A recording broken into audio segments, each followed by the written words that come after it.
আমাদের শহীদ রাষ্ট্রপতি জিয়াউর রহমান সাহেব সে অমর হোক, তার জীবনী দেখেন সে কিরকম লোক ছিল, তাকে নিয়েও আপনারা কটূক্তি করছেন। আমাদের মা জননী খালেদা জিয়া, তাকে নিয়ে কটূক্তি করতেছেন। তাদেরকে হুঁশিয়ার করে দিই, আপনারা পিছনের দিনের কথা ভুলে দেন না, আপনারা সেই দিনের কথা ভুলে দেন না।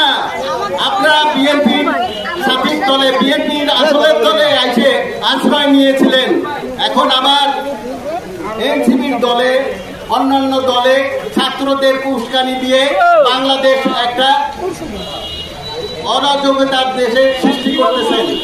আমি তাদেরকে বলতে চাই, এখনো আসুন, আপনারা দেশকে ভালোবাসুন। এই দেশকে ভালোবাসে আপনারা সবাই মিলে একটা দেশ গঠন করুন, দেশের সন্ত্রাস মুক্ত করুন, এই আওয়ামী লীগকে মুক্ত করুন, এই গোপালগঞ্জকে মুক্ত করুন। এই আশাবাদ করে সবাইকে ধন্যবাদ জানাই এখানে শেষ করছি। খোদা হাফেজ। বাংলাদেশ জিন্দাবাদ, জাতীয়তাবাদী দল জিন্দাবাদ।